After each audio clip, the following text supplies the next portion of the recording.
Hoy tenemos el placer de contar con el profesor Joaquín Torres Agudo, del Departamento de Magnetismo y Física de la Materia, que nos va a dar un nuevo seminario del ciclo Fronteras de la Física del Instituto Carlos I sobre el Premio Nobel de Física del 2024, la conexión entre la física y la inteligencia artificial.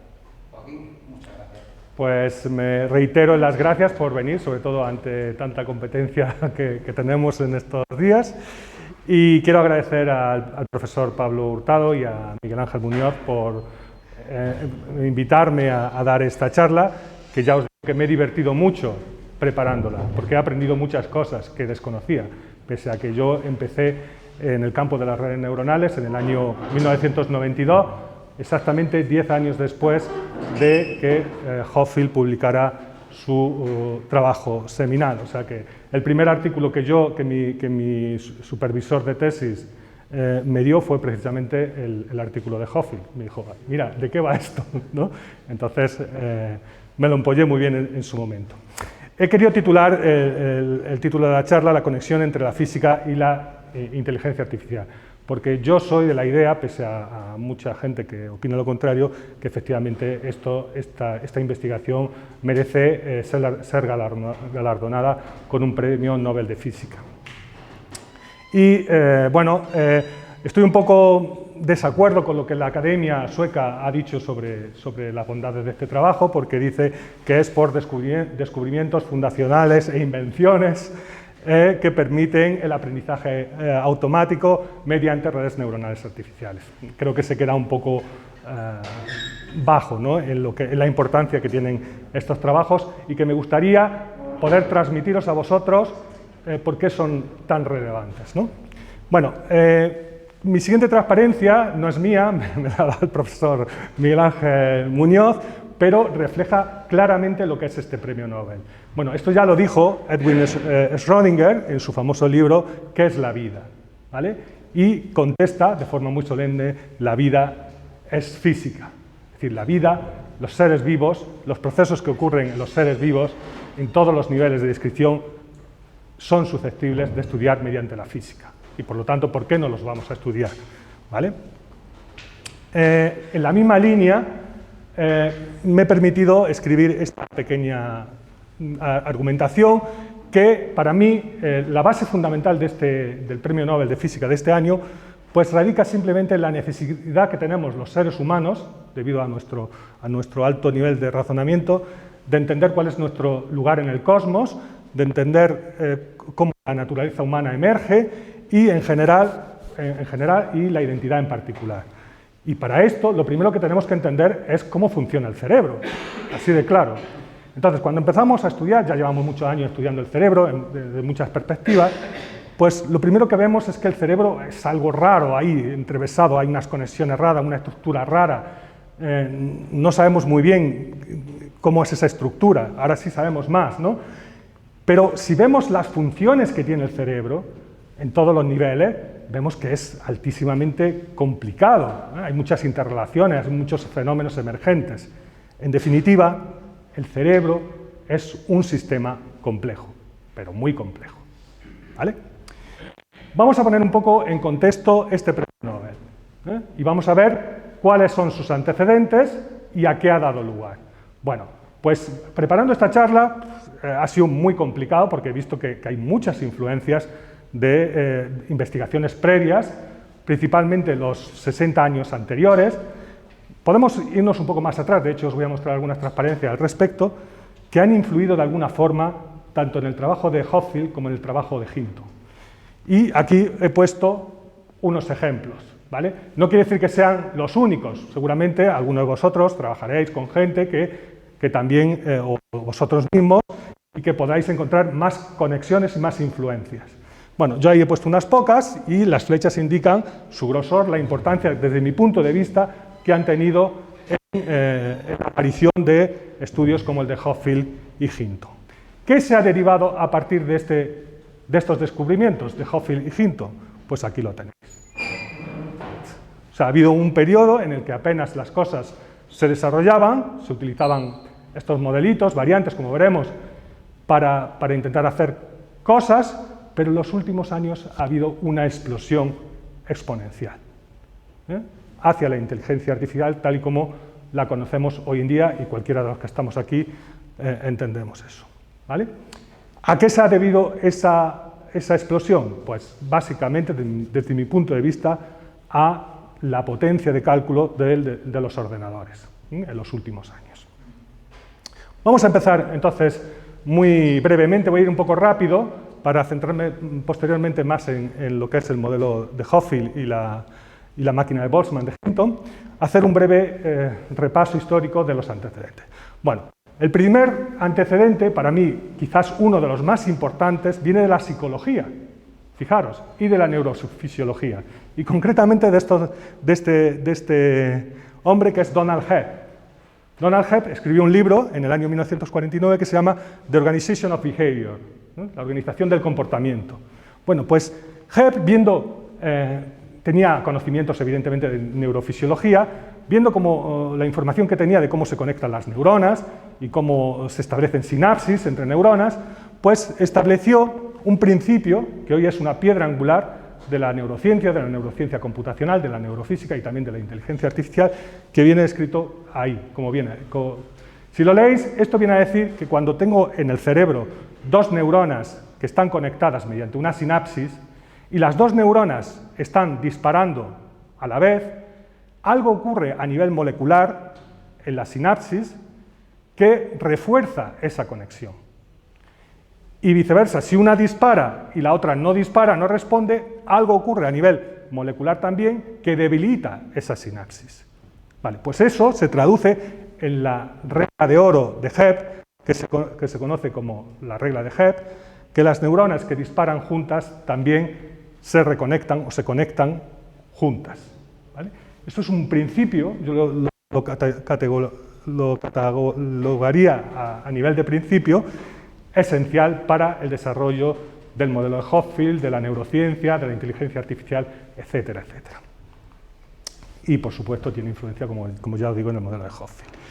También de la biología y de la neurofisiología, pues desde hace mucho tiempo, siglos incluso, se sabe que las neuronas o en el sistema nervioso hay actividad eléctrica. Pues conocéis los experimentos de Luigi y Lucia Galeazzi Galvani, que hicieron sobre ranas, los músculos de las ranas, o los trabajos de Metiucci a Boyce Raymond, que describieron variaciones en el potencial del potencial eléctrico en los seres vivos, lo que llamamos hoy en día potencial de acción, o los trabajos de von Helfont, que vio que estos potenciales de acción que se generan pues pueden transmitirse a lo largo del organismo del sistema biológico. Y, como no, también de la biología, pues tenemos a nuestro Ramón y Cajal, que debemos estar muy orgullosos de él, porque él fue, en su famosa doctrina neuronal, quien vio, observando al microscopio, que el cerebro estaba constituido por neuronas, pero por neuronas individuales. No por un tejido, sino por neuronas individuales, ¿vale? Conectadas a través de sinapsis, pero como bien sabéis, las sinapsis no hay un contacto físico, ¿vale? Entonces esa es la famosa doctrina neuronal. Hasta entonces, aquí tenéis esquematizado en sus famosos dibujos, donde aparecen esa individualización de las neuronas. Aquí tenéis las sinapsis, los botones sinápticos, y esto era lo que se creía que ocurría hasta entonces, principalmente debido a su competidor, que fue Camillo Golgi. Pues Cajal, usando las técnicas de tinción de Camillo Golgi, las mejoró y consiguió ver eso, y la comunidad lo aceptó, fueron pruebas muy sólidas, y los dos fueron galardonados con el premio Nobel. Bueno, ¿por qué Ramón y Cajal es importante para el modelo de Hopfield? ¿Por qué? Pues precisamente por la doctrina neuronal. Ahí tenemos un pequeño ejemplo de tejido del cerebro. Entonces, con Cajal lo que nos dice es que las neuronas pueden ser consideradas como entes individuales que están conectadas por una sinapsis. Esto no es más que un grafo a nivel matemático. Un grafo dirigido porque la sinapsis es una dirección. Entonces, con Cajal sale la idea de que el cerebro se puede considerar como una red neuronal. Y esto está en la base del modelo de Hopfield, como veremos. En el caso de Hopfield es una red no dirigida, también lo veremos. Pero no del todo. Si vosotros leéis en detenimiento el artículo, al final del artículo, Hopfield dice, no, es que también podemos las sinapsis pueden no ser simétricas, que sería el caso no dirigido, ¿no? Y también hace un pequeño análisis, pero no profundiza mucho. Si hubiese profundizado mucho, pues muchos de los trabajos posteriores sobre redes neuronales no dirigidas, pues ya hubiésemos avanzado un poquito más. O sea, quiero que entendáis entonces la importancia también de Ramón y Cajal en la influencia en el modelo de Hopfield. Pero bueno, uno de los grandes personas que influyeron en el trabajo de Hopfield fueron Warren McCulloch o Walter Pitts con su famosa neurona formal, ¿vale? Sabemos que existen neuronas, pero hasta este momento nadie se había preocupado por hacer un modelo de neurona. Fueron McCulloch y Pitts. McCulloch un psicólogo y Pitts un matemático que viene de la lógica. ¿Qué hicieron McCulloch y Pitts? ¿Cuál era la idea de McCulloch? La idea de McCulloch era que el cerebro está formado por estas neuronas formales y puede realizar cálculos. Es decir, que el pensamiento humano se reduce a esos cálculos que pueden hacer las neuronas. La base de McCulloch era, con estas neuronas formales, demostrar que podían hacer cálculos. Y, de hecho, esto está sacado de ese artículo, el artículo de McCulloch and Pitts, y aquí veis que forma la primera red neuronal, como modelo. Y si os dais cuenta, la forma que tiene no la dibuja así porque le dio la gana, la dibuja porque quiere dibujar una neurona. Es decir, que la motivación de McCulloch no es la inteligencia artificial, para nada. Quiere entender cómo funciona el cerebro, cómo funciona la vida, en el mismo sentido que Schrödinger decía en su libro que he puesto como primera transparencia. Construye bloques básicos de neuronas formales que permiten reproducir la computación de puertas lógicas, ¿vale? Y con esos bloques básicos puede construir otras puertas lógicas más complejas. De hecho, McCulloch tiene la idea que con estos bloques individuales puede construir, o el cerebro es equivalente a una máquina universal de Turing. Y hoy en día toda la comunidad lo acepta esto, ¿vale? Y bueno, aquí tenéis en el artículo de McCulloch y Pitts cómo son algunas de esas puertas lógicas, ¿vale? O funciones lógicas que se pueden reproducir con esta neurona formal. ¿Cómo es la neurona formal? Pues bueno, partimos de la biología, de nuevo, de la vida, de la neurona. Una neurona típica tiene unas dendritas que reciben inputs de otras neuronas, tiene un soma que integra esos inputs y emite un potencial de acción que transmite a otras neuronas. Así es como funciona una neurona biológica. McCulloch and Pitts hacen un modelo matemático de esta neurona, donde tenemos una capa de entrada, que son las sinapsis de esas que aparecen en estas dendritas.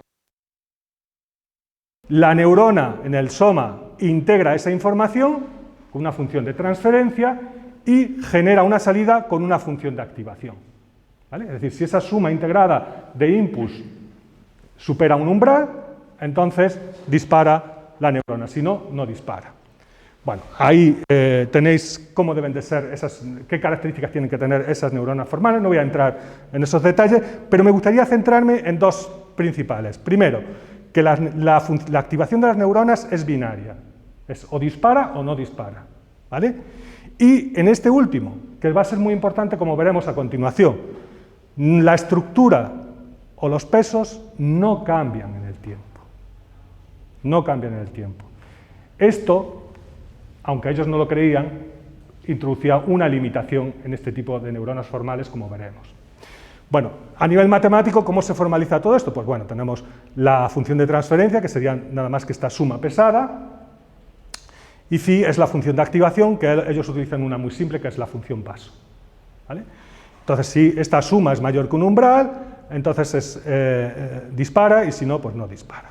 Bueno, pues esta suma, comparada con el umbral, esto tiene la forma, como veremos, de energía por neurona. Y esto va a ser muy importante cuando veamos el modelo de Hopfield, este concepto. Bueno, pues las limitaciones de este modelo, pues ya las podréis entender. ¿Qué pasa si los inputs no son booleanos, es decir, no son unos o ceros? Tenemos que codificar, claro, aquí tenemos que tener valores del umbral que tenemos que elegir para que haga la correspondiente función lógica. Es decir, tenemos que elegirlos a mano, ¿vale? Entonces no tenemos esa flexibilidad de los umbrales. Y lo mismo con los pesos, ¿vale? Solamente produce función, o es capaz de reproducir la computación de funciones lógicas que son linealmente separables. Las que no son separables linealmente, como la función XOR, no se puede implementar con esta red tan sencilla. Tiene que irse uno a redes más complejas, ¿vale? Y lo más importante que me gustaría destacar es que el aprendizaje no está incluido, precisamente por esta limitación que ellos ponen en la neurona formal. Ellos no tenían una teoría del aprendizaje como sí va a ocurrir con modelos posteriores. Bueno, aquí tenéis algunos ejemplos más detallados de funciones lógicas que pueden ser implementadas con estas neuronas. Aquí están las tablas de la verdad de cada una de ellas, y aquí están los planos, o lo que se llama la frontera de decisión, que separa un tipo de datos de otro tipo de datos para dar lugar a esa tabla de verdad que caracteriza esa función lógica.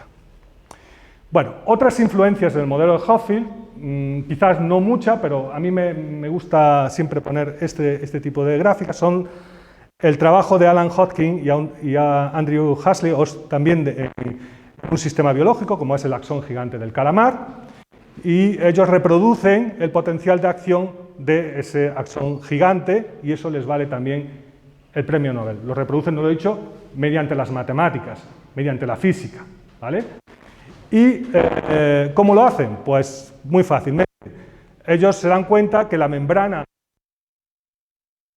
no son... hay una serie de poros o canales por los cuales se puede transportar iones. Y esos iones tienen carga, transportan carga eléctrica. Entonces modifican el potencial de membrana de la célula. En definitiva, la membrana de la célula, de una célula nerviosa, es equivalente, o ellos descubren, bueno, o proponen que es equivalente a este circuito, en este caso, y lo que hacen con este circuito, aquí tenemos un condensador, aquí tenemos una resistencia variable, baterías, ¿vale? Lo que hacen es resolver este circuito de forma muy simple y obtienen 4 ecuaciones altamente no lineales que resuelven en un ordenador y reproducen estas formas del potencial de acción. A lo que me interesa a mí sobre la influencia sobre el modelo Hopfield es que estos potenciales de acción tienen unos umbrales para disparar, ya hablamos de umbrales, y podemos considerar que cuando el potencial está por encima del umbral, esto es 1, y cuando está por debajo, esto es 0. Aquí he puesto el código 1, 0, pero también se puede usar el código 1, menos 1, como veremos a continuación. Es totalmente isomorfo y equivalente. Bueno, también de la ciencia de ordenadores y de la psicología podemos considerar como antecedentes del modelo de Hopfield el trabajo de Frank Rosenblatt, que inventa el perceptrón. Y hoy en día se considera el padre de la inteligencia artificial. Y lo vais a entender por qué. Bueno, el perceptrón es una máquina. Ya no estoy hablando de un modelo matemático, estoy hablando de hardware. Es una máquina. Y, por supuesto, Rosenblatt se basa en los trabajos de McCulloch and Pitts, evidentemente. Y lo desarrolló en el laboratorio de Cornell, aeronáutico, y aquí lo tenéis a Rosenblatt con el perceptrón, es esa caja, ¿vale? Ahora lo vamos a ver un poco mejor. Aquí hay 2 perceptrones que están conectados, porque él conecta una serie de perceptrones para hacer lo que él quiere hacer, ¿vale? Y aquí tenemos un esquema de lo que es el perceptrón. Tiene una capa para recibir los inputs, es como una retina, como la retina del ojo. De hecho, él pensaba en la retina del ojo, ¿vale? Después tiene una capa de perceptrones ocultos. Cada uno de estos nodos son perceptrones, no son neuronas, son perceptrones. Y después tiene una capa de entrenamiento y después da un output, que es binario también. Bueno, pues, ¿qué es lo que quiere Rosenblatt hacer con el perceptrón? Pues lo que quiere es también estudiar la biología. Volvemos de nuevo a esa premisa de Schrödinger. Queremos entender la vida. Pues Rosenblatt quiere estudiar cómo la información que llega por los ojos al cerebro, cómo el cerebro es capaz de procesarla, ¿vale? Y pues propone, él se da cuenta anatómicamente que hay una serie de capas y él trata de construir en hardware estas capas con su aparato. Y eso es lo que hace. Aquí tenéis la forma del perceptrón y esta es la forma del sistema biológico en concreto. Bueno, este ejemplo, aparte de esto, en el perceptrón incluye una característica muy importante, y es el primer ordenador que aprende por intento y fallo, ¿vale? Como ocurre en el cerebro humano. Es decir, si vosotros, bueno, los que tengáis hijos o vayáis a tener, pues los niños aprenden así, les dicen, no, esto no es así, esto es así, entonces va aprendiendo de esa forma. Ese tipo de aprendizaje se llama aprendizaje supervisado. Pues bien, Rosenblatt lo incluye en esta maquinita. Y, por supuesto, la influencia sobre Hoffield, aparte de incluir el aprendizaje, no este, otro tipo, es que el modelo de Hoffield no es más que un conjunto de perceptrones. Ahora lo veremos como efectivamente es un conjunto de perceptrones. Bueno, el perceptrón se utiliza para muchas cosas, voy a ir un poco rápido en esto, pero se utiliza sobre todo como un clasificador binario, es decir, se dan una serie de datos y los clasifica en dos clases, según la salida es 1 o -1, ¿vale?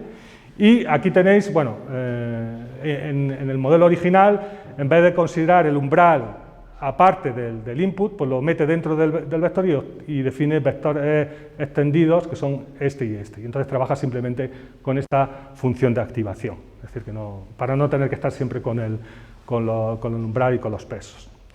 La dinámica es como la de McCulloch and Pitts, es una dinámica, en vez de la función, como los outputs pueden ser, está trabajando en el código 1 - 1, pues utiliza la función signo, ¿vale? Y las mismas condiciones que en el caso de la neurona formal de McCulloch y Pitts. Lo interesante, ¿por qué es un clasificador binario? Porque si yo tengo un determinado input, ¿vale? Hago esa función de transferencia y decido si la activo o no la activo la salida, pues puedo definir que un determinado input pertenezca a una clase que es la que da como salida 1 o que pertenezca a otra clase que es la que da como salida -1. Siendo la frontera entre esas dos clases, pues cuando esto vale 0. ¿Vale? Entonces, se utiliza para eso, para clasificar datos. Pensad, por ejemplo, en un problema muy típico que hay ahora de Big Data, aunque esto evidentemente no se podría aplicar a ese tipo de datos, pero tenéis un montón de datos que queréis clasificarlos en clases, ¿no? Entonces, podéis empezar con esto, ¿no? Pero no sería lo más correcto. Bueno, para que eso ocurra, vuestros datos tienen que ser separables, es decir, podemos separarlos. Si no los podemos separar, si hay mucho solapamiento entre los datos, pues entonces no funciona bien, ¿vale? Eso es una limitación del perceptrón que ya la podéis entender. Incluye un aprendizaje, tiene un algoritmo de aprendizaje que es muy sencillo, elegimos al azar una matriz de pesos y umbrales extendidos, y entonces hacemos lo que se llama el entrenamiento, el training. Entonces yo cojo un vector de input y calculo este producto escalar, ¿vale? Entre esos dos vectores, y entonces digo, si este input sé que pertenece a la clase que da 1 y esto me sale positivo, es decir, que da como salida 1, entonces no hago nada con los pesos. Es decir, los pesos están bien. Ahora cojo otro vector de entrenamiento. Bueno, perdón, si no lo clasifica correctamente, es decir, que cuando esto sale positivo, el X en realidad pertenece a la clase que debería salir negativo, pues entonces modifico los pesos de esta forma. Fíjate, le quito este término. ¿Por qué? Porque esto me ha salido muy positivo. Tengo que elegir un nuevo vector que sea más pequeño para que no me dé positivo, sino que me dé algo negativo, o intentar que me dé algo negativo. Por eso esto es negativo, ¿vale? El parámetro eta se llama factor de aprendizaje. Y lo mismo si esto es negativo y el input es tal que pertenece a la clase 1. Pues como esto es negativo, pues lo que hago es sumarle una cierta cantidad para que la próxima vez, la siguiente fase de entrenamiento, esto salga positivo y me lo clasifique correctamente. Ese es el aprendizaje, muy sencillo y muy simple. Y bueno, ya he dicho que ETA describe la red de aprendizaje. Pues bien, esto es el aprendizaje. Fijaros que la red de McCulloch-Pitts no introducía el aprendizaje y este es el primer modelo que introduce el aprendizaje y por lo tanto influye en el modelo de Hoffield. De forma más resumida, se puede describir el algoritmo de esta forma, en términos de los outputs correctos y los que se van dando. Y fijaros que este término incluye los dos casos que os he puesto anteriormente, y es una diferencia que se asemeja a un gradiente, a una derivada, si queréis. De hecho, esto se llama la regla delta o la regla backpropagation, propagación hacia atrás, y que es idéntica al algoritmo de aprendizaje introducido por Widrow y Hopf, que se llama Adaline, y que tiene esta forma, ¿vale? Pero la diferencia entre esto y esto es que este solamente es válido para input o output que son binarios, mientras que este es válido para otro tipo de inputs, incluso continuos, ¿vale? Lo importante aquí, que también influye en Hopfield, es que aquí aparece una función coste o función error que tiene la forma, o se puede describir también, o se puede entender como una función energía, ¿vale? Y esto va a estar también en la mente del modelo de Hopfield. Bueno, el aprendizaje ocurre de forma que se minimiza esto. Se minimiza mediante algoritmos de inteligencia artificial que se llama el procedimiento de descendimiento, no sé si es correcto decirlo, del gradiente, ¿no? O de la bajada del gradiente, no lo sé, no encuentro la palabra ahora en el castellano. ¿Vale? Tiene limitaciones, no voy a entrar, pues ya sabemos, ya hemos dicho algunas, si los datos de entrada son muy parecidos, si hay ruido, si el problema no es separable, etcétera, etcétera, etcétera, ¿no? Pero aquí sí me gustaría, pese a estas limitaciones que hicieron que la gente desistiera de continuar con los perceptrones, pues sí quiero que veáis que en el perceptrón está en la base de los algoritmos modernos de inteligencia artificial, tales como perceptrones multicapa, algoritmos de aprendizaje profundo, los chatbots como ChatGPT, etcétera, etcétera, etcétera. No solamente por la estructura, sino también por el aprendizaje o el algoritmo de aprendizaje que en ellos se utiliza. Y llegamos como último punto a los antecedentes en la física, en este premio Nobel. Bueno, pues los antecedentes en la física vienen del magnetismo, que seguro que los más jóvenes, bueno, todos los que estamos aquí lo hemos estudiado, somos físicos, tenemos formación en física, pues hemos estudiado ferromagnetismo y paramagnetismo, diamagnetismo, etc. Bueno, lo que no hemos estudiado son los vídeos de spines, ¿no? Esto se estudia más en máster, ¿no? Bueno, pues vamos a suponer un sistema magnético en presencia de un campo magnético externo que vamos a considerar a todos los efectos despreciables, muy pequeñito, ¿vale? Entonces, como bien sabéis, la propiedad importante de los materiales magnéticos es la propiedad del spin, ¿no? El spin de los electrones que están en las capas últimas del correspondiente átomo, desapareados, y que son capaces de polarizar los spins de los otros electrones que están alrededor, de otros átomos que están alrededor, ¿no? Y esa polarización pues, hace que se ordenen los spins todos en una determinada dirección. Eso sí, si estamos a una temperatura relativamente baja. Cuando eso ocurre, el material se llama ferromagnético, ¿vale? Y el orden en el que se orientan los spins, que puede ser en el sentido contrario, en esta representación muy simple, mínimo de un determinado funcional de se produce pues, una ruptura espontánea de la simetría respecto del caso a temperaturas muy altas, que es la fase paramagnética, donde los spins, debido a las excitaciones térmicas, están orientados todos en direcciones aleatorias, ¿vale? Muy simétrica, que sería la fase paramagnética. Bueno, si definimos un cierto parámetro como la magnetización, en función de la temperatura, pues podemos pasar de esa fase paramagnética, a través de un cambio de fase, a la temperatura T sub C, a una fase ferromagnética, donde aparece orden en el sistema, ¿vale? Bueno, pues, ¿qué son los vídeos de spines? Bueno, pues los vídeos de spines ocurren en aleaciones metálicas con impurezas magnéticas, ¿eh? Es un sistema desordenado, es decir, no es un cristal, ¿vale? Los spines están en posiciones aleatorias. ¿Y qué ocurre en estos sistemas en función de la temperatura? Bueno, pues evidentemente a temperaturas altas hay desorden y tenemos una fase paramagnética, como en el caso del ferromagnetismo. A temperaturas más bajas hay una transición como la transición de Curie, ¿no? Entre paramagnetismo y ferromagnetismo, pero a temperaturas bajas los spines están también desordenados, no se ordenan. Y ahora veremos por qué ocurre eso.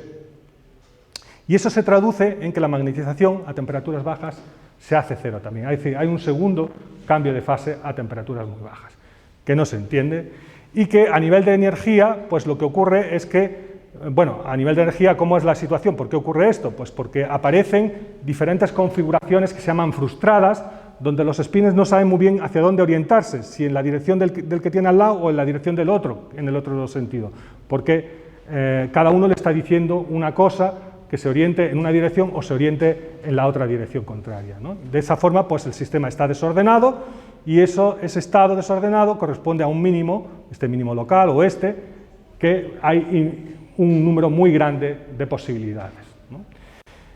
Entonces, eso hace que el sistema nunca se ordene y que la magnetización salga cero. Hay otros parámetros de orden que no he querido introducir para no liaros mucho, pero que describen muy bien esta fase video spin. Bueno, ¿por qué se debe esto? Bueno, pues se debe a la interacción entre los spins. La interacción entre los spins es de este tipo, va oscilando con la distancia entre spins y va tomando unos valores o positivos o negativos, dependiendo de la distancia. Esta interacción se ha estudiado mucho, y sobre todo todos estos autores, y en primera aproximación, es decir, si estamos aquí, a vecinos próximos, la interacción es positiva y podemos entender el ferromagnetismo. Si nos vamos a la siguiente, si consideramos que es magnetismo, es decir, podemos explicar el antiferromagnetismo. Si tenemos los spins en cualquier posición del material, pues una vez puede ser positiva y otra vez puede ser negativa. Y tenemos la frustración de lo que hemos hablado anteriormente. Bueno, como sabéis, viene descrito por este hamiltoniano, ¿vale? Este es el término de interacción entre spins, y este es un término de interacción con un campo magnético externo que aquí he puesto local porque, bueno, hay variantes que es el caso más general. Para estudiar los videospins, hay una segunda aproximación que es mucho mejor, que se debe a Sherrington Kirkpatrick y a Edward Anderson en 1975. Fijaros que estamos muy cerca del en que Hopfield publica su trabajo, y ellos no consideran externo, solamente la interacción. La interacción de spins es una variable aleatoria, distribuida de acuerdo a una cierta función de distribución, que por simplicidad, porque les permite hacer cálculos, pues usan una gaussiana, ¿vale? Está centrada en un término. Juegan con ese modelo, ¿no? Bueno, ellos intentan resolverlo y ven las dificultades que tiene este modelo. De hecho, es muy difícil de tratar y lo resuelven en una aproximación de campo medio, pero tiene un problema, y es que da entropía negativa a temperatura cero. Entonces, ese problema fue resuelto por Giorgio Parisi en el año 1979 y, entre otras cosas, no solamente por eso, le valió el Premio Nobel de Física hace 3 años. Bueno, por fin llegamos al modelo de Hopfield. Ya tenemos los antecedentes, básicamente las neuronas formales de McCulloch-Pitts, Cajal, los bitcoins, Rosenblatt con el aprendizaje, etc. Vamos a introducir el modelo de Hopfield. Aquí tenéis a Hopfield, uno de los galardonados este año con el Premio Nobel, y este es el trabajo por el que le han dado el Premio Nobel. Está publicado en los National Academic Science de Estados Unidos, y el título es muy relevante, que da cuenta de por qué esto es un Premio Nobel de Física. Dice textualmente, lo traduzco al español: redes neuronales y sistemas físicos, ya introduce la palabra física, sistemas físicos que tienen propiedades, o que tienen, no propiedades, sino habilidades emergentes colectivas de tipo computacional. ¿Vale? O sea, quiero remarcar lo de propiedades emergentes colectivas, es decir, es un sistema que puede perfectamente ser tratado dentro en el marco, como veremos, de la física estadística. Y eso es lo relevante, desde mi punto de vista. ¿Cómo es el modelo? Bueno, él, si lo leéis, siempre habla de sistema físico, no habla de inteligencia artificial, no habla de nada de eso, algoritmos ni nada de eso. Es un sistema físico que está constituido por n procesadores o neuronas, y él las toma del origen de McCulloch-St. Se coge neuronas de McCulloch-St. Y es una red, es un grafo completo, todas las neuronas interaccionan con todas, ¿vale? Y están conectadas por una sinapsis que aquí se denotan por esta variable, que es T sub J. Sigo la nomenclatura del artículo, ¿vale? No me malinterpretéis que ahora estoy cambiando, estoy intentando seguir siempre la nomenclatura del artículo original, por eso también a las neuronas las llama él V, porque él está pensando en el cerebro. Fijaros, de nuevo, la premisa de partida de esta charla, está pensando en un sistema vivo, y en el cerebro lo que varía son el potencial de membrana, y por eso lo llama V, ¿vale? ¿Cuál es el estado de este sistema? Bueno, pues el estado del sistema viene dado por un vector que tiene n componentes y cada uno es el estado de cada neurona individual, ¿vale? Como cada neurona, él asume que es una neurona formal, McCulloch-Pitts, o puede disparar, o 1 o 0. Entonces, si hacéis la cuenta, ¿cuántos posibles estados puede tener este sistema? 2 elevado a n, ¿vale? Entonces él se pregunta lo siguiente, bueno, yo quiero que esta neurona, esta red neuronal, tenga unos atrayentes de la dinámica. Es decir, estados hacia donde va a ir la dinámica, si yo dejo evolucionar el sistema. ¿Cómo consigo esto? ¿O qué son esos atrayentes? Aquí los tenéis representados en un espacio abstracto. Pues tienen que ser algunos de estos 2 elevado a n posibles estados, ¿vale? Pues voy a coger n de ellos y los llamo V1, Vn, ¿vale? Entonces yo lo que quiero es que si yo parto de uno de esos estados con una cierta perturbación, delta, después de un tiempo suficientemente largo, la dinámica me lleve a ese estado. Ese es el concepto de atrayente de la dinámica. Pues bien, a esos estados particulares, pues los llaman memorias o patrones, ¿vale? Como os he dicho antes, la red, todas las neuronas están conectadas con todas, y hace también una premisa importante, que va a tener una implicación muy importante, como veremos, y es que las considera simétricas, aunque en simulación hace el caso asimétrico también, pero a nivel teórico, él presupone que son simétricas. Bueno, ¿dónde está la influencia de Hebb? La hemos puesto al principio. Donald Hebb, ¿os acordáis? El psicólogo con su regla de oro de Hebb. Pues está precisamente en cómo son esas interacciones entre neuronas. Toda la información asociada a esos estados particulares que yo quiero que sean atrayentes de la dinámica, lo meto de alguna forma en la sinapsis. Claro, modificar la sinapsis significa aprendizaje. Ya lo tenemos de alguna forma asumido esto. Entonces, el asignar estos valores a la sinapsis significa que previamente la red de Hopfield ha aprendido un conjunto de memorias. No sabemos cómo las ha aprendido, pero las ha aprendido. Es decir, Hopfield no considera el procedimiento de aprendizaje, simplemente asume que ha aprendido, ¿vale? Ese tipo de aprendizaje se llama aprendizaje no supervisado, ¿vale? Respecto al aprendizaje supervisado, que es prueba y error, supervisado por un profesor, por un maestro, ¿vale? Y ese aprendizaje tiene en cuenta el paradigma de Hebb.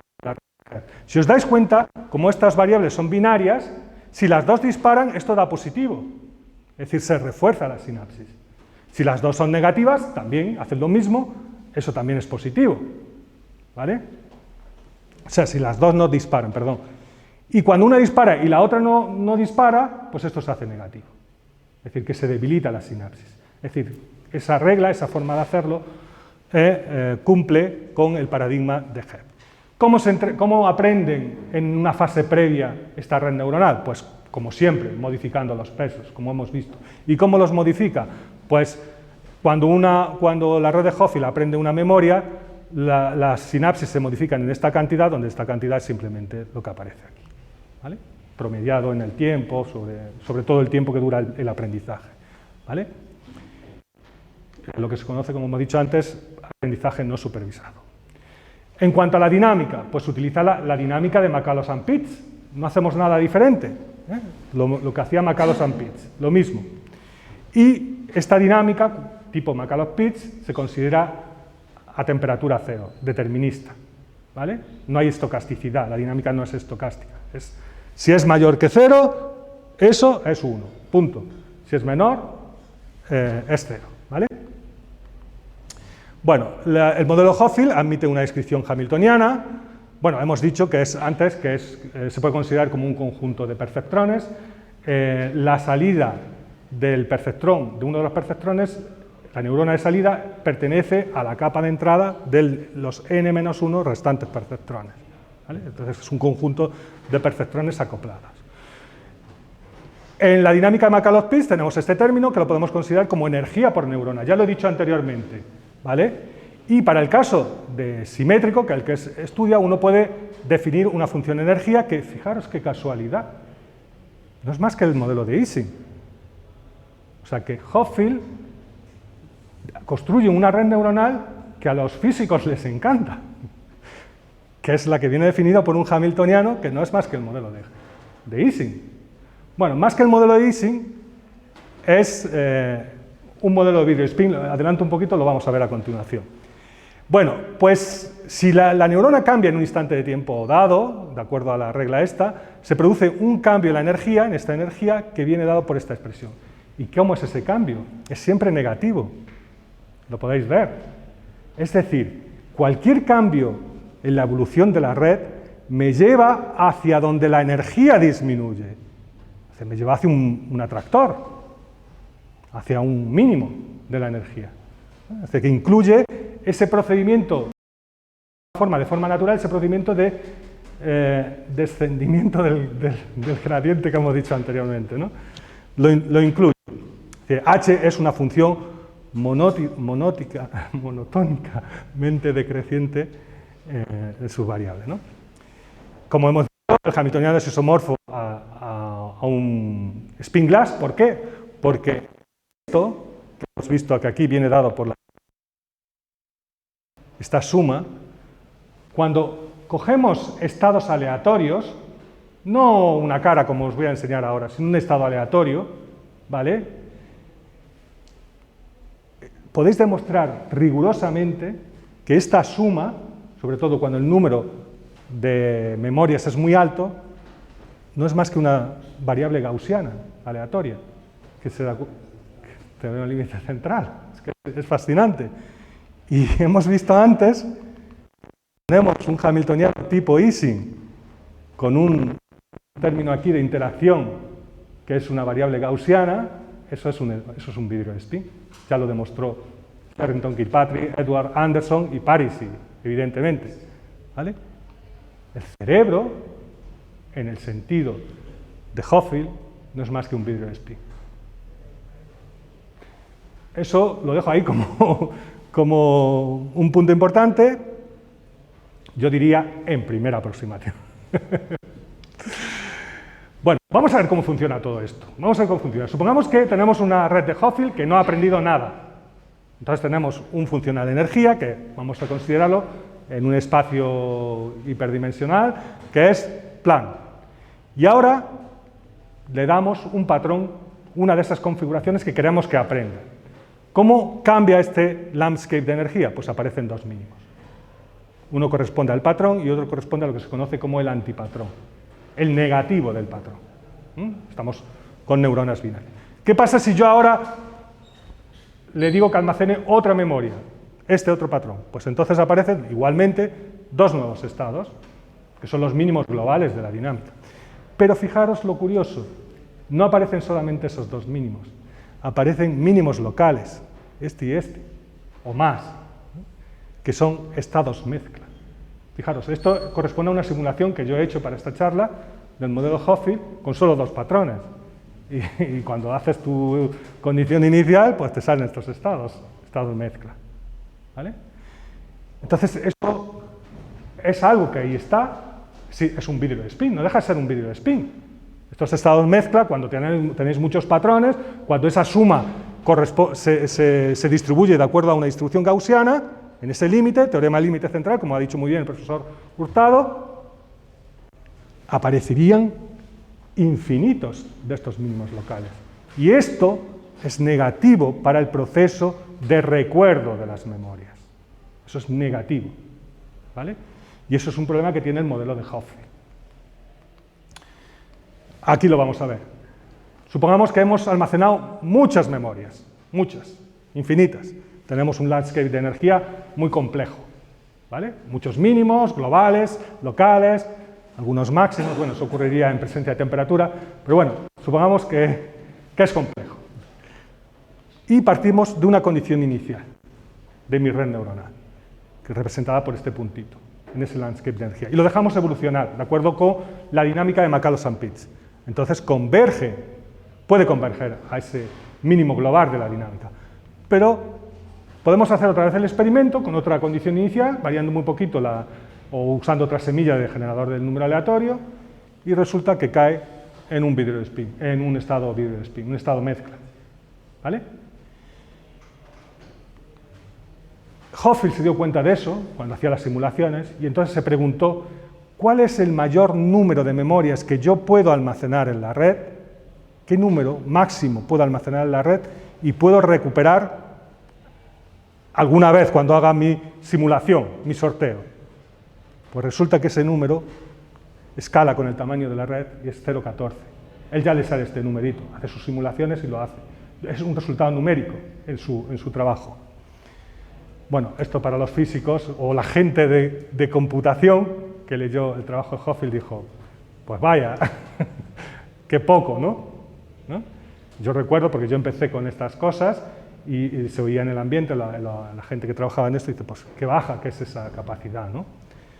Bueno, y eso hizo un poco que la gente se dejara de trabajar en este tipo de cosas, sobre todo los físicos, ¿eh? Es una crítica, una autocrítica que nos tenemos que hacer, ¿no? Bueno, Amit, Gunfriedson, Polinsky, 3 años más tarde, pues se plantearon como reto resolver este modelo con técnicas analíticas, ¿vale? Y lo resolvieron en aproximación de campo medio, en presencia de temperatura. Hochschild no hay temperatura, lo he dicho antes que era temperatura cero, y en función del parámetro alfa, que no es más que el cociente entre este n y el tamaño de la red. Y encuentran el famoso diagrama de fases del modelo Hochschild que tenéis ahí, ¿no? Es decir, que en ese espacio alfa-t tenemos fases en las que el sistema hace determinadas computaciones. Por ejemplo, en esta fase sí es capaz de recuperar las memorias sin problema, ¿vale? En esta otra fase las puede recuperar siempre y cuando esté cerca de la cuenca de atracción de las memorias. Si me alejo un poquito en el estado inicial, puedo caer en los mínimos locales, porque aquí ya hay vidrios de spines, ¿vale? Y aquí en esta otra fase, en absoluto. No se puede recuperar ninguna memoria. Es decir, cualquier estado que yo tengo, final de la dinámica, es un vidrio de spin. Perdón, no sé qué ha pasado aquí. Vale. Bueno, no sé qué está pasando, perdonadme. Ahora. Pues, fijaros, preparando esta charla, he buscado la literatura, he visto tal y cual, y me he encontrado con esto. Este autor, Kaoru Nakano. Kaoru Nakano, un japonés, ¿vale? Pues lo habréis deducido por su nombre. En el año, no se ve aquí muy bien, creo que es el... ¡Ay, no lo veo! 71-72, o sea, 10 años antes que Hochschild, ya trabajó en un modelo que él llama asociatron, que más o menos ya intuís qué debe ser, una red neuronal con una red de aprendizaje como la de Hebb, como la que usa Hochschild, y que tenía la propiedad de memoria asociativa de recordar patrones. 10 años antes que Hochschild. Nadie, yo cuando estudiaba mi tesis doctoral, nunca oí de este autor en la vida, hasta ahora que me he puesto a ver esto. Sí había oído hablar de Amari. Amari tiene un trabajo que es este, que también utiliza esa regla de aprendizaje en una red neuronal, pero él lo utiliza no para aprender patrones, sino para aprender secuencias de patrones, pero es idéntica a la de Hochschild. Y fijaros que Amari sí agradece a Nakano, ¿vale? Pues las discusiones que ha tenido sobre su trabajo, o sea que Amari sí conoce a Nakano, ¿vale? Son japoneses, evidentemente, ¿no?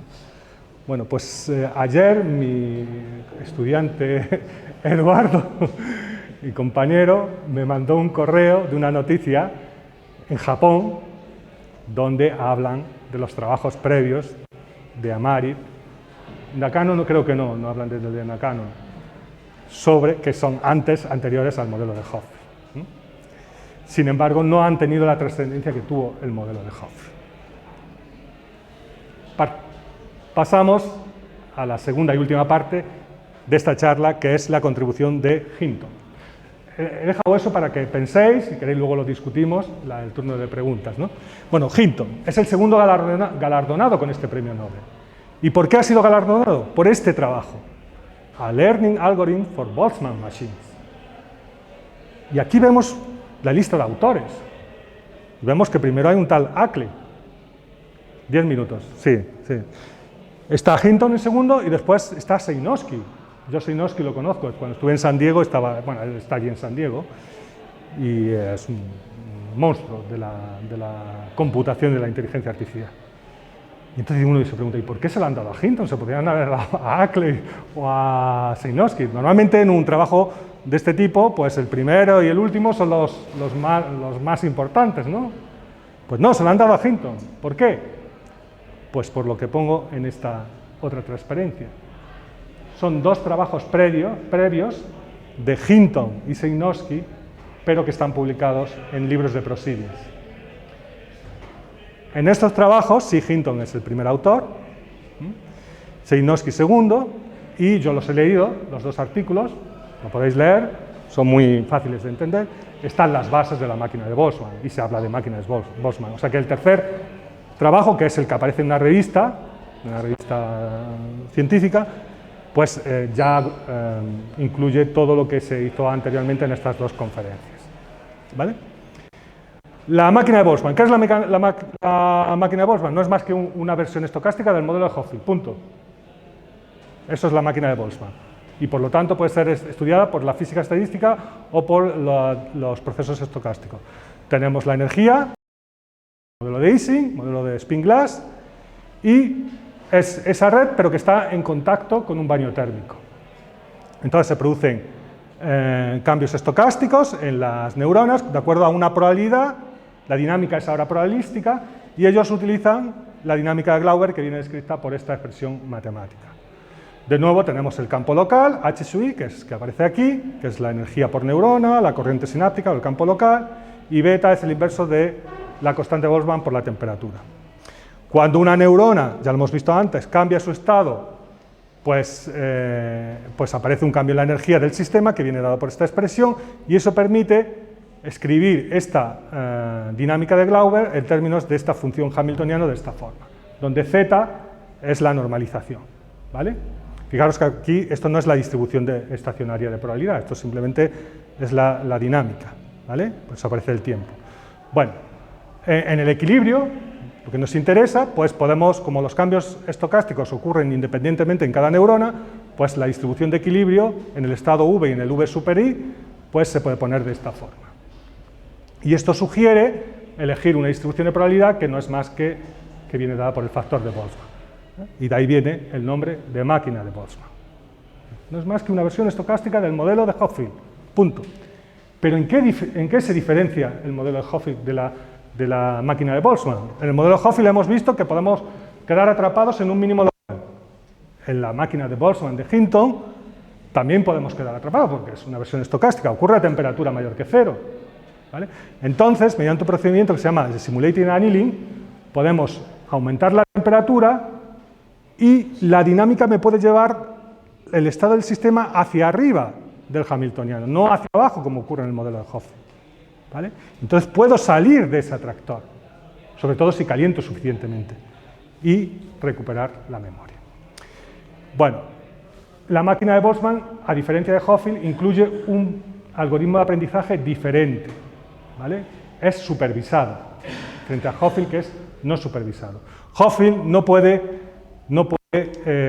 procesar inputs que satisfagan, por ejemplo, una función lógica XOR. Para que eso ocurriera, por ejemplo, para n igual a 3, una red con n igual a 3, estos estados, que son los que codifican la función XOR, deberían de ser mínimos de la dinámica.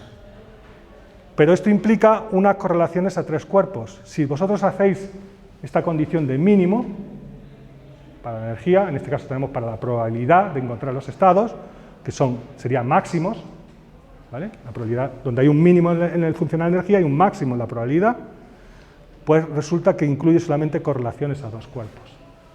Luego este tipo de correlaciones no se podrían codificar. Es decir, esos estados en un modelo Hopfield no existirían como mínimos de la dinámica. Entonces, ¿qué hacen Hinton y Sejnowski? Pues dice, pues bueno, vamos a considerar que en nuestra red hay dos tipos de neuronas, visibles y ocultas. Vamos a suponer que el sistema evoluciona, entonces evoluciona a su distribución de equilibrio, como un modelo de Hopfield estocástico, ¿vale? Entonces, con esa distribución, que incluye tanto las visibles como las ocultas, calculo la distribución de equilibrio marginal, es decir, sumo sobre las variables ocultas.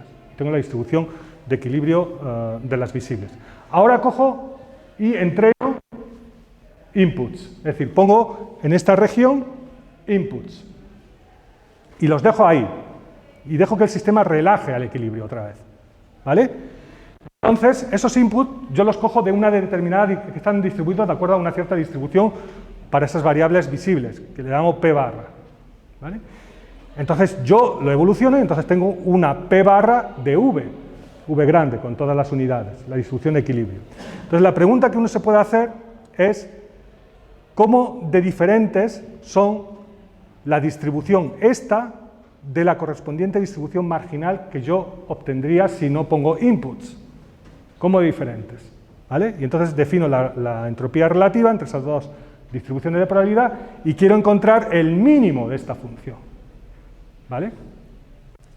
Y de nuevo, mediante un procedimiento de descendimiento del gradiente, eso me da el aprendizaje en una máquina de Boltzmann. Entonces resulta, y esto es fantástico, podéis ir al artículo original, la demostración es bellísima, me encanta. Resulta que las modificaciones que tengo que hacer para que el equilibrio se parezca a la distribución de inputs que yo pongo aquí, tengo que elegir los pesos. Bueno, aquí en realidad tendría que haber puesto la T, es un error, son las T. Tengo que elegirlos de acuerdo con estos promedios, con estas funciones de correlación, donde la función de correlación sobre la F es promedios sobre la distribución de equilibrio si no hay estímulos. Y esta sería la función de correlación sobre la distribución cuando hay inputs. ¿Vale? Bueno, pues con esto se pueden codificar patrones como los que incluyen las funciones XOR, porque tenemos más flexibilidad que me lo dan las variables ocultas, ¿vale? Que me dan esas correlaciones de rango superior que no incluye esta otra regla de aprendizaje. Bueno, la máquina Boltzmann ha evolucionado a lo largo de los tiempos, ya acabo, son dos transparencias, y se puede utilizar también para entrenar, por ejemplo, se puede aquí poner inputs y ver el output, y se pueden hacer este tipo de cosas, tiene mucha versatilidad, y ha evolucionado pues, desde las máquinas de Boltzmann originales, a lo que se llaman Restricted Boltzmann Machines, que es lo mismo, pero que ahora no incluye interacciones entre ocultas y visibles. Mientras que en el modelo de Hopfield sí hay todo tipo de interacción entre todas las unidades, y en la máquina de Boltzmann original también, en esta no lo hay, ¿no? Entonces tenemos un grafo que es bipartito, ¿vale? ¿Y por qué es así? Porque en la máquina de Boltzmann original tenemos muchos mínimos, luego es muy difícil, tardamos mucho tiempo, incluso haciendo simulated annealing, salir de esos mínimos locales y quedamos atrapados, ¿vale? Entonces, haciendo esto, lo que hacemos es eliminar muchos de esos mínimos locales. Es más difícil quedar atrapado en un mínimo local, ¿vale? Y después han evolucionado también a las Deep Boltzmann Machines, las máquinas de Boltzmann profundas, que permiten codificar otro tipo de datos, mucho más complejos, donde es una estructura multicapa, ¿vale? Y que permite ir aprendiendo los rasgos de inputs muy complejos, no de tipo binario, sino más complejos, de una capa a otra, ¿vale? Y esto pues, está en la base de los algoritmos actuales de aprendizaje profundo que se utilizan en multitud de aplicaciones. Aquí tenéis una evolución de cómo han sido la evolución de estos modelos hasta los los modelos actuales de inteligencia artificial. Y acabo con esta frase que me ha proporcionado mi compañero Miguel Ángel Muñoz, que refleja mucho el por qué esto es un premio Nobel de física. Bueno, este premio Nobel ilustra una idea fundamental, y es que estados emergentes o colectivos de un sistema con muchas unidades que están acopladas entre sí, como los describe habitualmente la física estadística, fueron encontrados por Hopfield y Hinton como una base fundamental para almacenar y recuperar información, y describen cómo funciona el cerebro, así como el cerebro es lo más plausible que funcione, y han servido como una base fundamental para el desarrollo de la inteligencia artificial. Acordaros un poco de esa segunda transparencia, donde vemos esa explosión de algoritmos de inteligencia artificial.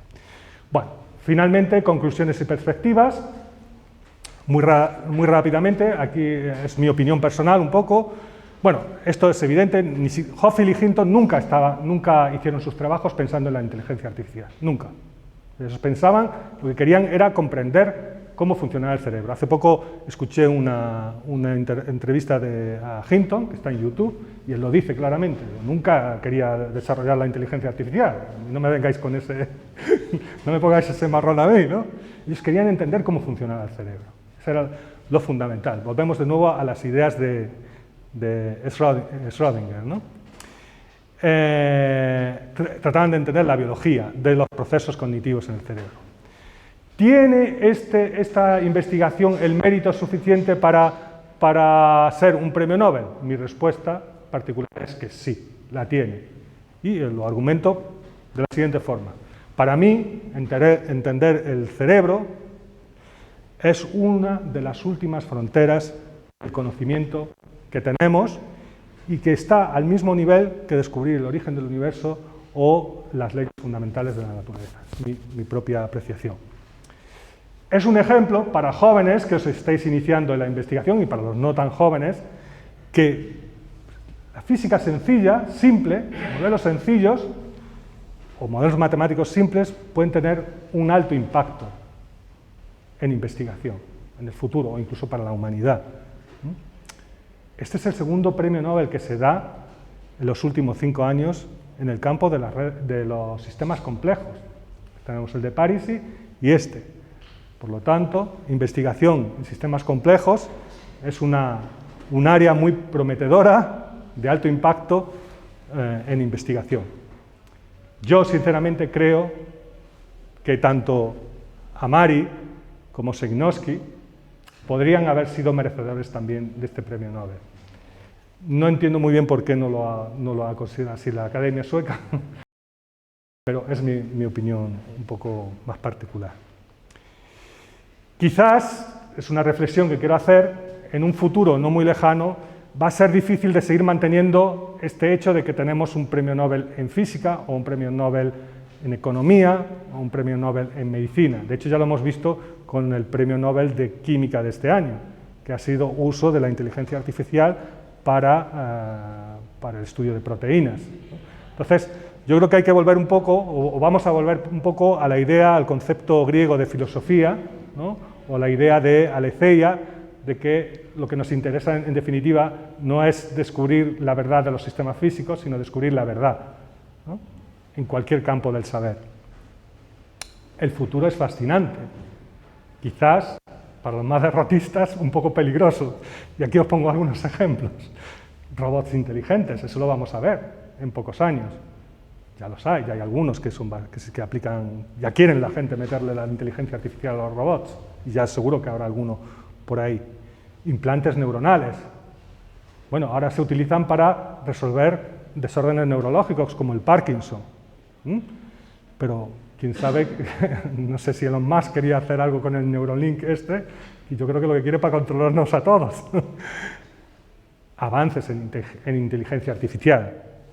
Estamos a los comienzos, aunque haya habido un desarrollo muy exponencial, pero va a seguir evolucionando.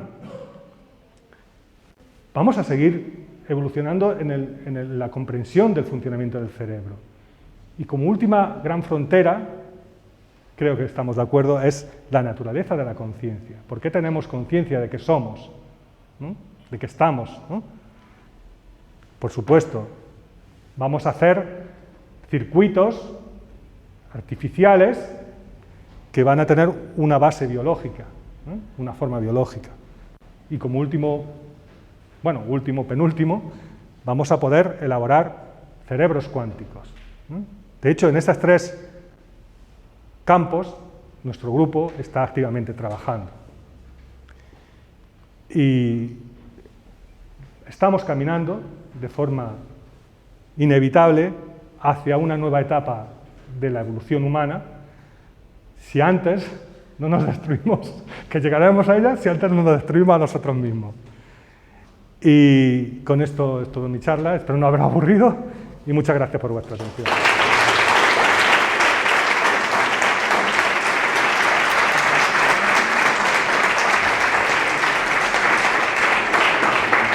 Gracias. Para los más jóvenes, simplemente, para los que queráis, tengáis inquietudes, curiosidad, pues os animo a que os unáis en investigación a nuestra red de la gente que trabajamos aquí en el Departamento de Electromagnetismo y Física de la Materia, con nuestros... Bueno, es mucho más grande, porque muchos de los que están ahí tienen más colaboradores externos, yo he puesto la mía, pero que os animo, que tenemos muchos problemas de interés en este campo, en el campo de la neurociencia, de la neurofísica y de la inteligencia artificial, por supuesto, ¿vale? Cualquier información que queráis al respecto, pues aquí tenéis mi correo electrónico para el que esté interesado. Muchas gracias por una charla muy interesante. Se abre ahora turno de preguntas. Somos un par de invitados, queremos que la química de central. ¿Perdón? Queremos que la química de verdad la central. Pero bueno, podemos discutir. Hemos escuchado alguna charla de inteligencia artificial por parte de computación, pero no hemos visto la parte de la física. Entonces, bueno, nosotros nos gusta la física, a pesar de... Y de hecho, lo pregunto primero porque tenemos que irnos, porque a las 2 tenemos una entrevista de trabajo porque queremos contratar un postdoc de inteligencia artificial. Muy bien. Está interesado. Bueno, aquí hay gente, hay postdoc, en nuestro grupo sé que hay. Lo que necesitamos porque nos hemos metido precisamente a optimizar ese tema.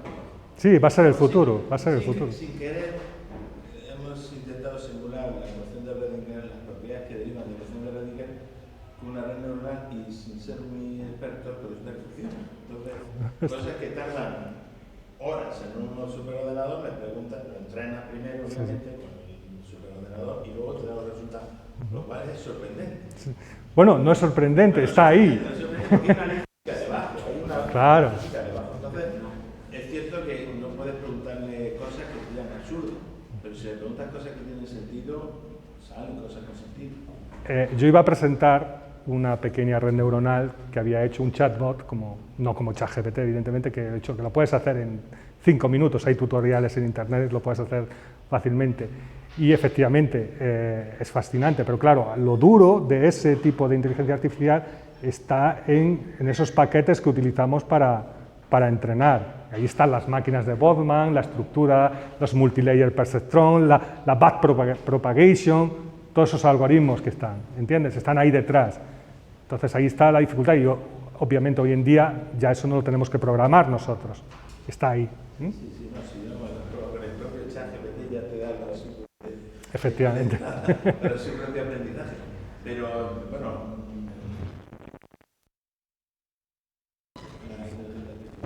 Desde el punto de vista práctico, ya lo sabemos, y desde el punto de vista práctico necesitamos un postdoc que sepa de inteligencia artificial, básicamente. Bueno, pues aquí hay varios... de eso porque es posible, estando tan cerca, que trabajamos en esto. Y entonces, típico. Bueno, ya te he puesto la red, dentro de esa red que te he puesto aquí, pues hay, por ejemplo, yo sé que Daniel Manzano, que está aquí, pues ellos lo hacen, pero lo hacen con sistemas cuánticos, quieren extenderlo a sistemas cuánticos, ¿no? Ya a nivel más clásico, pues en nuestro grupo nosotros estamos en ello, ¿no? No tenemos un problema concreto que queramos hacer, pero sí tenemos el conocimiento o la base que podemos hacer. Bueno, pues... Porque el número del otro día, el número de moléculas sintetizables, es que la base Claro. Buscar lo que tú quieres en 1960 es complicado. Y eso que se queda corto con 1960. No sintetizable, es decir, tratando de hablar, pero ya... Sí, sí, sí. Pero porque las cosas en 1960 no hay aproximación a la intuición química. En la intuición química, pues da lo que da. Nunca encuentran nada, a no ser por accidente.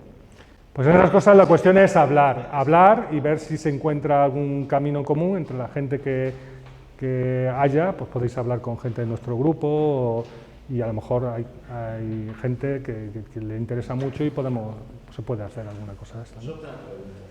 Sí, es que así es como se empiezan las cosas, ¿no? Entonces, bien, pues estaremos al tanto, y un día quedamos y hablamos. Por supuesto, me parece muy bien, muchas gracias.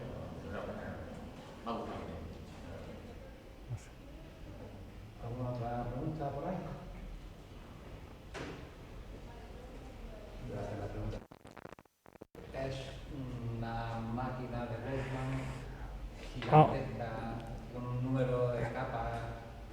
No sé exactamente si utilizan la máquina de Boltzmann o si hay un montón de algoritmos derivados. O sea, yo hago mucho de referee de ese tipo de cosas, me llegan millones de artículos de algoritmos que son pequeñas modificaciones de otros algoritmos, que han hecho un filtrado de datos y lo utilizan y ven que funciona mejor, ponen una capa más con una estructura determinada y funciona mejor. O sea, hay todo, es exponencial. Entonces, que sea exactamente la máquina de Boltzmann, pues no sé decirte. Y aparte tienes la propia algoritmos que ellos han desarrollado y que la competencia no tiene. Ya sabes que hay otras empresas que están desarrollando otras y funcionan muchas veces peor que el ChatGPT. Entonces todo se debe al tipo de algoritmos que están usando. Pero lo que yo veo a nivel de referee de revistas, pues me son un algoritmo que a lo mejor obtiene un 98% de buena clasificación de lo que hay en la literatura y después lo que ellos venden es un 98,0, un poquito y lo venden como, es que la performance es mucho mejor. Entonces tú dices, bueno, esa pequeña mejora, es suficiente para desbancar a otro tipo de algoritmos mucho más fáciles de implementar o que ya están establecidos. Si con un ordenador un poquito más potente vas a rendir igual, ¿no? Ese es un poco el balance al que tienes que llegar. Pero eso no quiere decir que no debamos seguir desarrollando, tenemos que seguir desarrollando. Pero encontrar grandes saltos ya va a ser si el tipo de datos que tú le metes para clasificar son en otros algoritmos intratables y con un nuevo algoritmo tú vas a poder, aunque la performance sea muy mala, pero por lo menos sean tratables, ¿no? Esa es un poco la idea, ¿no? Entonces no te sé responder a la pregunta si ChatGPT usa una máquina de Boltzmann, probablemente usará, pero será una cosa no de usar una máquina de Boltzmann, sino para esto uso una máquina de Boltzmann acoplada con otras, no sé qué, conjuntos de máquinas de Boltzmann. Diferentes máquinas de Boltzmann que has presentado, pero se difieren en la topología de la red. La topología de la red y de las conexiones. Y en esos ejemplos, pues se resuelven problemas que tenía la máquina de Boltzmann original, ¿vale? Simplemente cambiando ese tipo de cosas, ¿no?